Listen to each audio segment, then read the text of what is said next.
જૈન મિત્રો કેમ છે બધા મજા? આમાં આ બધું અપૈયાને બધું ચાલે છે ને, એ બધા અપૈયા લેતા રહી હમણાં અણબોલા. હવે એની એક વાત કરું. આપણે એક બેન છે, બેનને બધા એના સામાજિક જે વ્યવહારો કરવાનો ટાઈમ આવી ગયો છે. એને ઘેર મમ્મીથી મોડીને જે સામાજિક રિવાજો કરવાના હોય ને, પણ એનો ભાઈ આ ભાઈ ના પાડા. એનો ભાઈ ખરો ને, એને કોઈને એવું જલાયું છે કે ભાઈ તારે તારી બુનથી અપૈયા રાખવાના, તારે નકર તારી બુનના તું અપે નકર તારી બુનના ઘેર તું જઈ તો તને નુકસાન વધારે છે. એટલે મેં કીધું છે મેં એવું, એટલે કે એને એવું કીધું કે મેં જોવડાવ્યું ને તો એમ કે મારી બુનને અમારા જે પરિવાર ઉપર કાવતરું કર્યું. મેં કીધું હારા મૂર્ખોના સરદાર કોઈ તારા ખરું કરતું છે બુન ભાઈના ઉપર? તમારા આટલા બધા આ તમારે તો બીજાને બહુ ભાઈ બુનને ખૂબ પ્રેમ હતો ને આ બધો ઘણો ડખો પડ્યો. એટલે કે તો સારું પડ્યો હ. પછી હું એને બુનને મળ્યો, કીધું બેન આ છે આ બધું શું કહેશે આ ભાઈ? એટલે કે ભાઈ આ ભાઈ ખરો એની બુદ્ધિ મરી ગઈ કે, અને કે એના બહેરાની બુદ્ધિ હળવા માંડ્યો હ. અને કે લોકોના કાચા કોરનો હોય ને જે લોકો કહે ને એ બધી વાતો એ પકડી પાડે હ. હવે આ જિંદગીમાં આ ભાઈ ખરો મારા સૌથી વાલો ભાઈ છે, બરાબર. અને કે જાણે એને એ બીમાર થઈ જતો જોરદાર, અને લોહીની ઉણપ થઈ જતી. તો ડૉક્ટરે કીધું કોઈ તાત્કાલિક લોહી જોઈશે.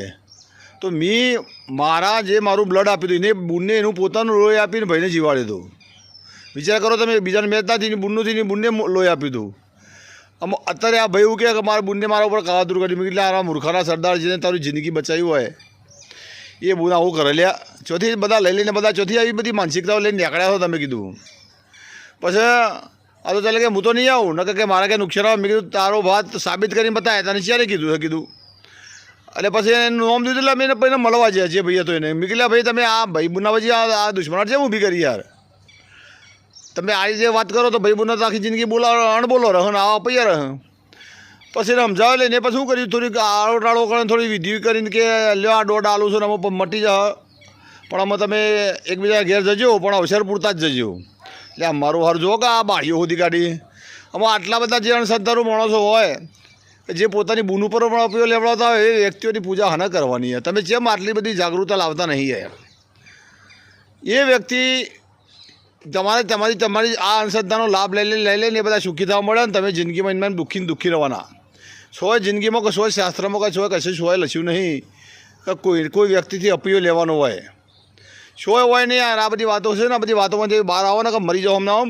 આ તો જોઈએ કે માથી છોકરાથી અપીઓલી, બાપથી અપીઓલી, હું ધંધો ચાલ્યો હા તમે મોડ્યો યાર. સોય આવું હોય નહીં યાર.